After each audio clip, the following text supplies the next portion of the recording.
Yeah. So today what I have for you today, I have for you The Bell Jar, a well known novel of Sylvia Plath. Sylvia Plath का biographical study मैंने कल किया था। आज हम जो है द बेल जार को लेकर के बात कर रहे हैं। और द बेल जार में क्या सिग्निफिकेंट पॉइंट है, क्या हमें आपको ध्यान में रखना है, दिस इज वेरी इंपॉर्टेंट। सबसे पहला चीज कि द बेल जार को why I have picked up, why I have taken the Bell Jar, Bell Jar को मैंने क्यों लिया है, बेल जार को मैंने क्यों लिया है, इसको लेकर के मैं बात करूंगा कि क्या रीजन था। एंड क्रिश इज सेइंग कि नैरेटिव टेक्निक के बारे में, नैरेटिव टेक्निक क्रिश मैं आपसे अभी बात करूंगा, थोड़ा सा मैं इसे कवर कर लूं, then I will tell you. तो I just want to say कि जो द बिलजार है उसमें जेंडर स्टडीज का जो जेंडर स्टडीज के पर्सपेक्टिव से या फेमिनिज्म के पर्सपेक्टिव से it's an example of a beautiful novel, या ब्यूटीफुल नॉवेल है फेमिनिज्म के पर्सपेक्टिव से। So I just want to tell you कि when I talk about the Bell Jar, it's a novel of hmm, it's a novel of Sylvia Plath. The Bell Jar आपका novel है, किसका novel है, Sylvia Plath का novel है, जो American writer रही है, पोएट भी रही है। जो बेल जार है इसके लिए सबसे इंपॉर्टेंट पॉइंट ये जानना जरूरी कि it's a semi autobiographical novel. What is semi autobiographical novel?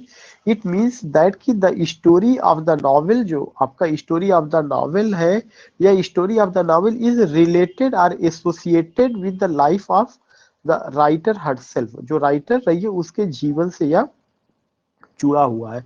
What happened in the life of the writer, the same thing has been depicted, narrated, केवल जगह को, कैरेक्टर को चेंज करके वो सारी चीजें यहाँ पे बताई गई है। और जो नावल ये आया हुआ है, ये novel we have to remember कि दिस पार्टिकुलर नावल, ये जो बिलजार है, ये नावल जब लिखा गया तो 1963 में लिखा गया है। एंड उस समय जो सिल्विया प्लाथ है उन्होंने अपने निक नेम से लिखा। निक नेम उनका क्या था? Victoria Lucas. ये नावल उनके निक नेम या सूडोनीम विक्टोरिया लुकास के नाम से मार्केट में आता है। तो जितना भी इम्पोर्टेंट पॉइंट है उस इम्पोर्टेंट पॉइंट में से यही है कि it's a beautiful novel written by Sylvia Plath, a well-known American writer and poet, and it's an example of semi-autobiographical novel. And here you see what? Here you see especially कि how Sylvia Plath challenged the tradition or custom of 1953 America. America जो 1953 का है, जहाँ पे patriarchy बहुत leading role play करता है, किस तरह से सिल्विया प्लाथ ने उसको चैलेंज किया, यह एक बहुत इंपॉर्टेंट पॉइंट रहा है। तो नावल वाज पब्लिश्ड इन 1963, और नावल के पब्लिकेशन के एक महीने बाद ही जो है सिल्विया प्लाथ की डेथ हो जाती है, वो सुसाइड कर लेती है। बहुत सारे रीजंस रहे उस सुसाइड के पीछे, जो है वो चीजें रही है। तीसरा इंपॉर्टेंट पॉइंट जो आपको ध्यान में रखना है कि जो ये बुक है, यह बुक क्या है? दिस बुक इज अल्टीमेटली, इसको ही कहा जाता है regarded as roman a clef. This book is regarded as a roman a clef, जिसे आप बिल्डंग्स रोमन भी कह सकते हैं। बिल्डंग्स रोमन या रोमन अ क्लेफ क्या है? यह वो चीज होता है जब कोई नॉवेल किसी राइटर की लाइफ पर, उस जो लिखने वाला है, जब उसकी लाइफ से वो बिल्कुल जुड़ा होता है, या उसकी लाइफ का में जो भी घटना घटित हुई है, यदि अगर उसको डिस्क्राइब किया जाता है, प्रेजेंट किया जाता है, तो that's an example of bildungsroman, या you can say roman a clef. So you will come to know कि the book is often regarded as a Roman a cliff या buildings Roman, because the protagonist descend into mental illness paralysis with class। और जो इसका protagonist है Esther, novel का जो protagonist है Esther, Esther जो है उसका एक मेंटल डिसऑर्डर है, और ये mental disorder we see also in the life of Sylvia Plath. हम लोग ये सिल्विया प्लैथ के भी लाइफ में देखते हैं। So when you go with this novel, especially with this novel, what you have to remember, you have to just remember that कि this novel is an example of Roman acclave or buildings Roman. And what do you see here? You here come to know कि that is mental illness, especially जो protagonist है Esther, उसमें क्या है, उसमें mental illness है, और this mental illness paralysis pliers one experience, Plath का जो सिल्विया प्लाथ की अपना खुद का जीवन रहा है, वह उसी इसी तरह की चीजों से ही गुजरती है, या उसमें भी मेंटल डिसऑर्डर रहा है। Then you come to know कि उसका भी क्लिनिकल डिप्रेशन होता है और बाइपोलर सेकेंड डिसऑर्डर होता है, ये सारी चीजें हमें देखने को मिलती है। Then you see the next point, Plath died, जो सिल्विया प्लाथ का डेथ हुआ था सुसाइड से हुआ था, a month after the first United Kingdom publication, जब ये नॉवेल आता है 1963 में, तो उसके आने के 1 महीने बाद जो है सिल्विया प्लाथ सुसाइड कर लेती है। The novel was published under the Plath's name for the first time, और प्लाथ के ओरिजिनल नेम के साथ ये 1967 में पब्लिश होता है। लेकिन जब 1963 में पब्लिश हुआ था तो किस नेम से आया हुआ था, उनके सूडोनिम से आया था, और उनका सूडोनिम क्या रहा था, विक्टोरिया लुकास था, विक्टोरिया लुकास उनका सूडोनिम रहा था। इसके अलावा you come to hear what you come to या यू सी हियर कि 1967 and was not published in the United States until 1971, और 1971 ईस्वी तक यह अमेरिका में पब्लिश नहीं होता है। तो अमेरिका में कब पब्लिश होता है, 1971 में पब्लिश होता है, और 1967 में जो है प्लाथ का ओरिजिनल नेम के साथ पब्लिश होता है। 1963 में जब पहली बार पब्लिश होता है तो उनके निक नेम के साथ पब्लिश होता है। ये 3 डेट ध्यान में रखना है, 63 के बाद 67 और 71। So semi autobiographical novel, bildungsroman, roman a clef, और सिल्विया प्लाथ की लाइफ से कैसे जुड़ा है, कैसे सिल्विया प्लाथ जो है क्या करती है, जो पैट्रियार्की है अमेरिका में 1953 का जो कस्टम है, ट्रेडिशन है, जो मेल ओरिएंटेड सोसाइटी है, जो पुरुष वहां का डिसीजन मेकर है, जो पुरुषों को आजादी दी गई है, और जो एक आप कह सकते हैं औरतों के जो राइट्स और हुकूक को छीना गया है या दबाया गया है, उसको लेकर के सिल्विया प्लाथ चैलेंज करती है, या उसको चैलेंज करती है। यही इसकी नॉवेल का थीम है। अब उसके बाद अगर आप देखिए थीम को लेकर के हमने 4-5 पॉइंट बहुत इंपॉर्टेंट जोड़े हुए हैं, और उन 4-5 पॉइंट में एक सबसे इंपॉर्टेंट पॉइंट है कि जो थीम नॉवेल का है that is question of socially acceptable identity, कि सोसाइटी आपको कैसे एक्सेप्ट करती है और आप क्या चाहते हैं। Question of socially acceptable identity, प्रश्न यह है कि समाज जो है आपको कैसे स्वीकार करता है, सोशली एक्सेप्टेबल आइडेंटिटी। दूसरा है oppressive patriarchal society in mid 20th century America, है जो पितृसत्तात्मक समाज रहा है 20वीं शताब्दी के अमेरिका में, वह कैसी इस चीज को लेता है। तो कई चीजें हैं। नंबर 1 तो है कि question of socially acceptable identity, जो आइडेंटिटी है वो एक वुमन की क्या है, वो होना क्या चाहती है, और समाज आपसे तवक्को क्या करता है। तवक्को इन द सेंस की एक्सपेक्टेशन क्या, उम्मीद क्या करता है।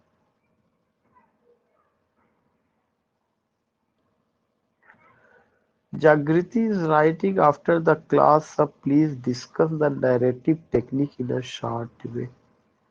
Okay.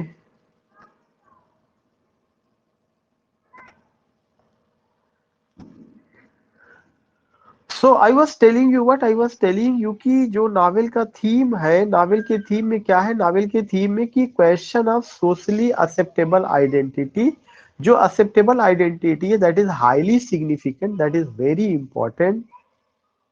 What do you want to be and what society expect from you, आप क्या होना चाहते हैं और समाज आपसे क्या उम्मीद करता है।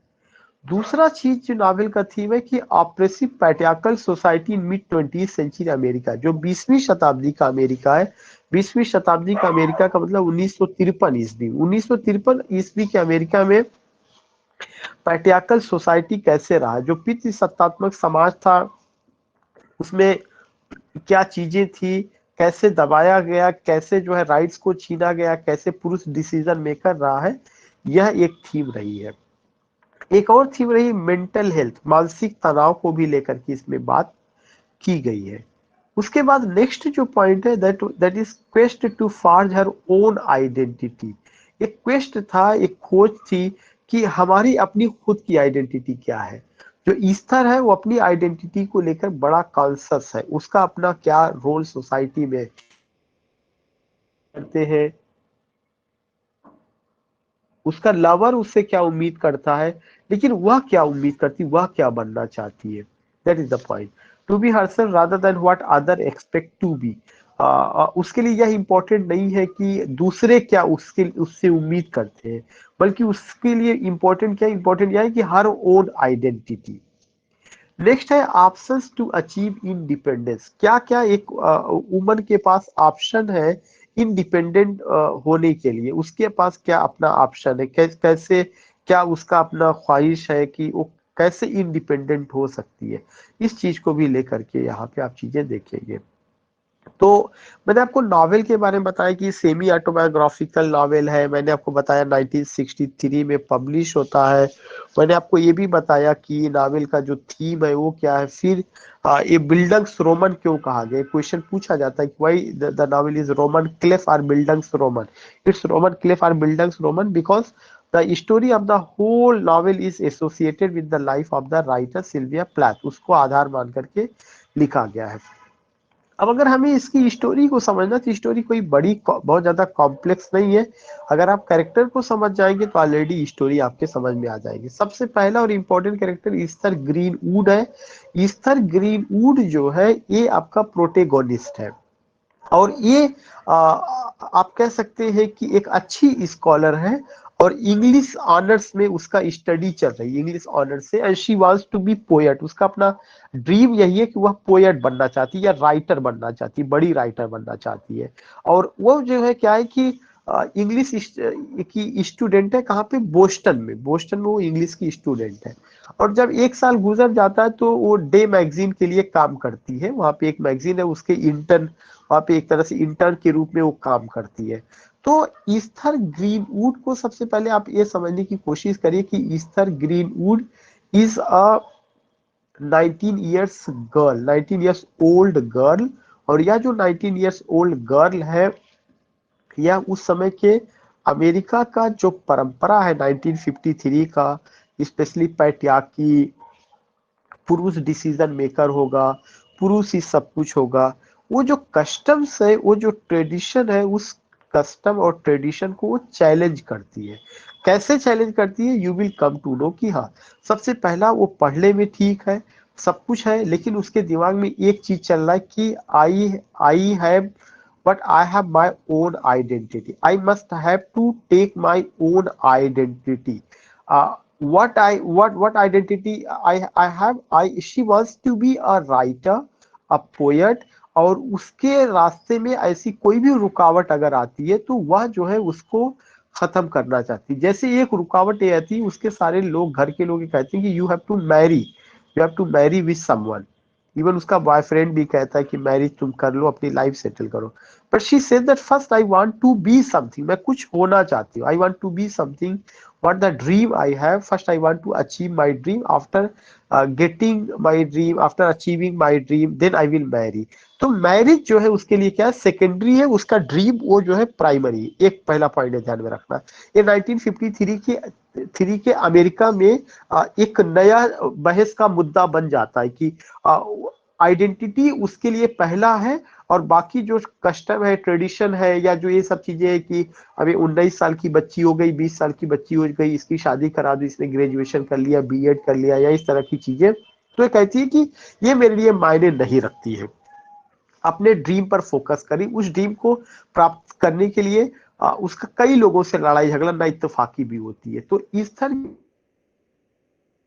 वो एक बहुत चालाक है, लेकिन वो जो है परंपराओं में बंद करके नहीं रहना चाहती। उसके सामने दो चीजें हैं, what she wants to be and what society expect to her. मेरा बहुत सिंपल सा एक क्वेश्चन है कि उसके सामने दो पॉइंट है, वह क्या बनना चाहती है और समाज उससे क्या उम्मीद करता है। बस ये चीज आप समझिए। वो जो है समाज की उम्मीदों पर खरा उतरे, या वो जो उसकी अपने ड्रीम है उसको सेव करने में या उसको बचाने में वो चले। तो जो उसके ड्रीम है वह उसी तरफ जाती है, और उस तरफ जाने में उसको बहुत सारी दिक्कतों का सामना करना पड़ता है। दूसरा सबसे बड़ा चीज ये है कि उसी के ईस्थर ग्रीनवुड के जस्ट अपोजिट एक और लड़की है जिसका नाम है डोरीन। डोरीन बिल्कुल मॉडर्न, आप कह सकते हैं ओपन माइंडेड यंग वुमन है, या वो भी वहीं पर जो लेडीज डे मैगजीन है वहां पे वो भी इंटर्न के रूप में काम करती है। लेकिन ईस्थर और डोरेन में बहुत फर्क है, नेचर को लेकर के फर्क है। जो जो जो ईस्थर है वो पैट्रियार्की को चैलेंज तो करती है, लेकिन वो पैट्रियार्की को चैलेंज इस तरह से नहीं करती कि वह खुद रेडिकल फेमिनिस्ट हो जाए। रेडिकल फेमिनिस्ट का मतलब कि जितनी परंपराएं हैं सबको किनारे कर दे। उसके लिए मूल्य मायने रखते हैं, लेकिन डोरीन के लिए कोई भी मूल्य मायने नहीं रखता। There is no value of custom, tradition, any norms, any rules, any regulation in the eye of Doreen. For Doreen, what is important? Her luxurious life is important. For Doreen, what is important? Lust is important. Passion is important. Doreen wants to live a free, luxurious life. An independent life she wants to pass. उसके लिए वो जो सोचे जो करे वो सब कुछ उसका होना चाहिए। तो डोरीन एक कहती है, एक तरह से ईस्थर को भड़काती है और कहती है if you want to get name and fame just like me, तो follow me, just follow my pattern, the life which I live. आपको इस तरह से अपना जीवन गुजारना चाहिए। लेकिन ईस्थर डोरीन के बहुत ज्यादा बहकावे में नहीं आ पाती, फिर भी उसके दिमाग में कीड़ा चलना शुरू हो जाता है, बिकॉज शी सीज डोरीन की what type of life Doreen is living and how how traditional girl she is, how much traditional girl she is who Esther. तो ईस्थर सोचती वो कितनी पारंपरिक है और डोरीन कितना ज्यादा मॉडर्न है। मॉडर्न किस हिसाब से? लग्जरियस लाइफ, लस्ट है, पैशन है, सेक्सुअल रिलेशनशिप है, और सबसे इंपॉर्टेंट चीज है लॉसिंग ऑफ वर्जिनिटी। डोरीन के लिए वर्जिनिटी कोई मायने नहीं रखता। मैरिज से पहले भी वो जो है सेक्सुअल रिलेशनशिप बना रही है, लिव इन रिलेशनशिप में किसी के साथ रह रही, तमाम चीजें जो है। और इसके अलावा जितने और नाम्स है सोसाइटी के, उन सारे नाम्स को वो जरा सा भी तवज्जो नहीं देती है। तो एक पॉइंट आपको क्या ध्यान में रखना है कि you have to remember just to Doreen, Doreen का नेचर और उसका कैरेक्टर। कहानी में और सारी चीजें आती हैं कि कहीं पे जाते खाना खाने, वहां पे खाना बेहतर नहीं रहता, इनकी तबीयत खराब हो जाती, that is another thing. But if you come to know only the nature of the character, you will be able to understand the whole story, पूरा का पूरा समझ में आ जाएगा आपको।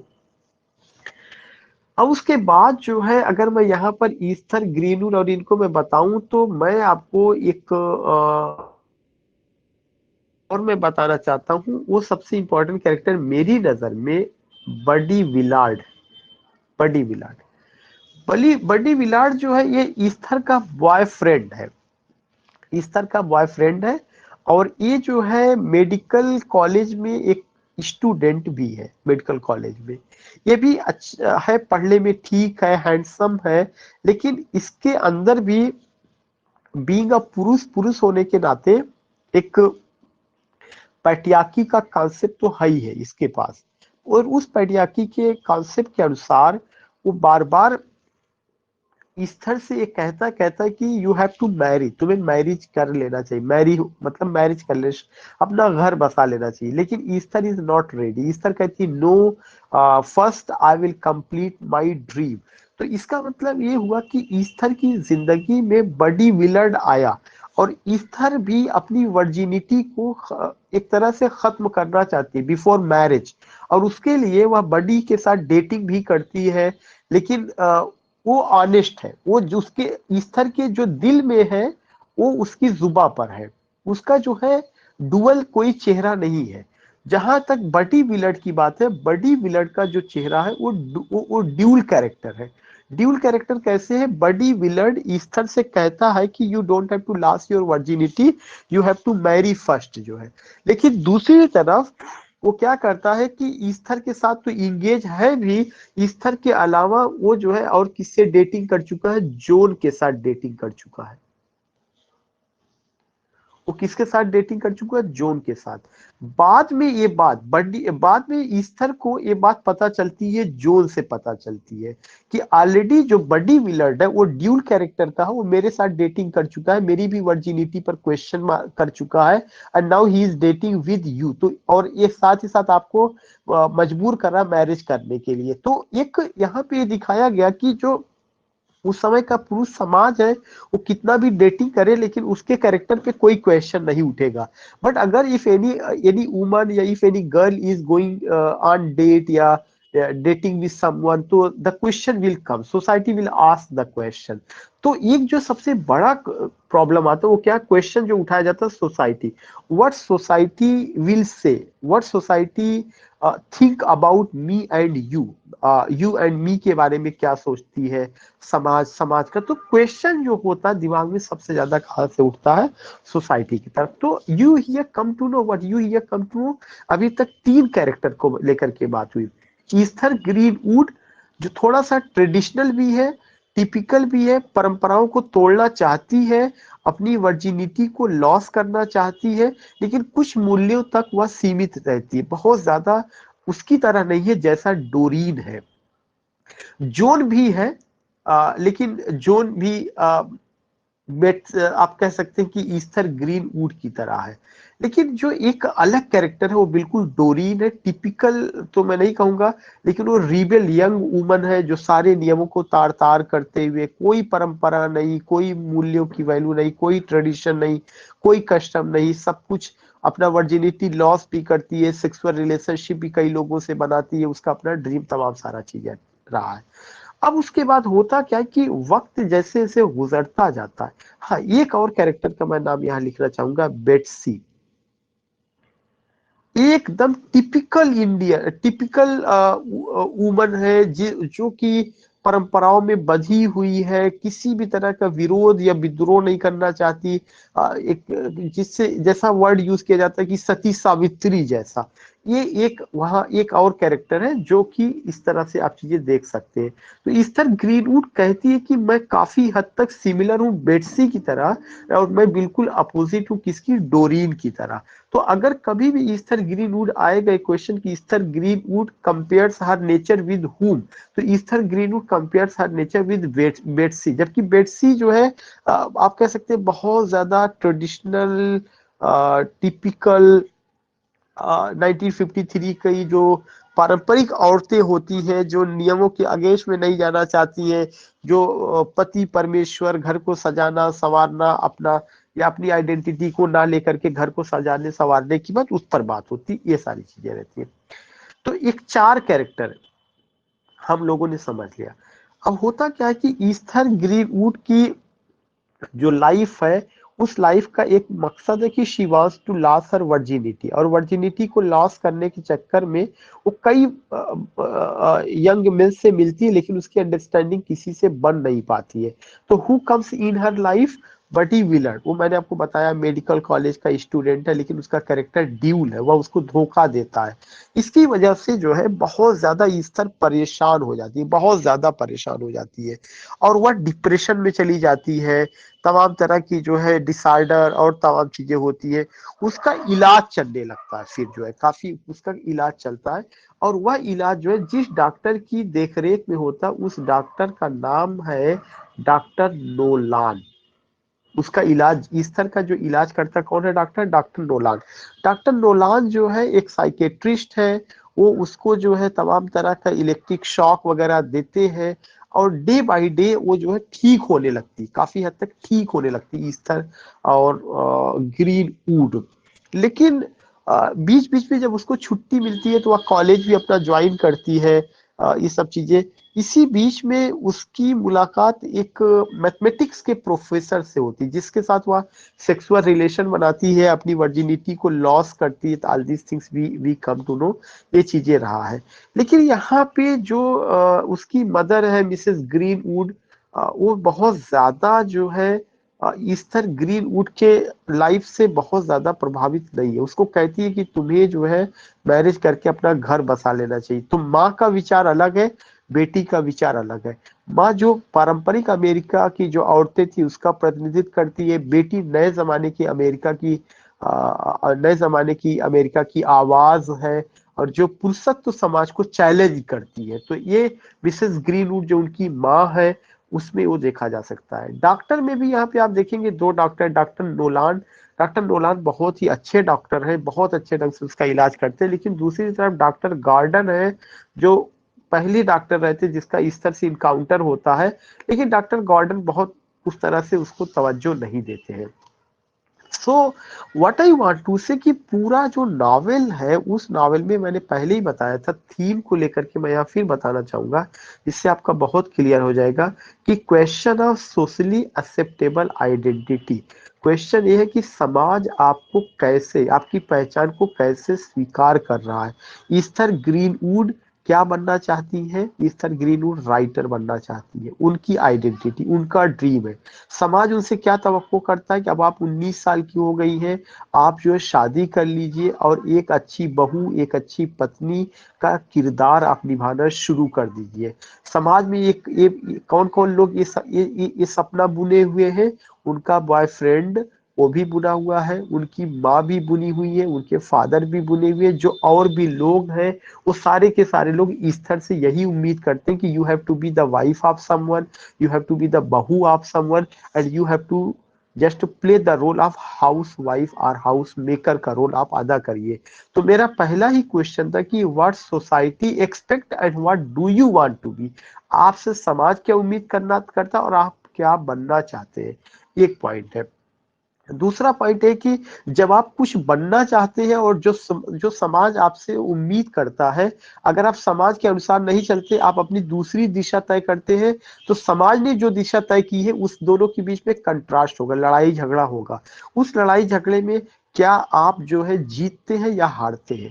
तो जब अगर आप लड़ाई करेंगे तो आपको कुछ चीजों को चैलेंज करना पड़ेगा। तो जो ईस्थर है वो किसको चैलेंज करती है? Patriarchal society in mid 20th century America 1953 का, 1953 का जो अमेरिका है उसका जो पुरुषत्व समाज है, उस पुरुषत्व समाज में कितना ज्यादा उसको चैलेंज करना पड़ता है। जो उसका बडी विलर्ड जो बॉयफ्रेंड है, उस वो क्या चाहता है, उसके फादर क्या चाहते हैं, और लोग जो है वो क्या चाहते हैं, जिस जगह मैगजीन में वो काम करती है वहां का आदमी क्या कैसे चाहता है, तमाम तरह के ऐसे लोग हैं जो जिसको वह चैलेंज करती है। दूसरा चीज जो एक और चीज दिखाया गया कि जब आपकी चीजें पूरी नहीं होती तो कभी कभार आप डिप्रेशन में चले जाते हैं या आपके साथ बीमारियां आ जाती है। तो इसमें एक चीज और भी दिखाया गया जो आज के समय का एक बड़ा मुद्दा चल रहा है। हो सकता है अभी इस तरह का लिटरेचर आया नहीं है, लेकिन बहुत जल्दी मुझे लगता है लिटरेचर आना शुरू होगा।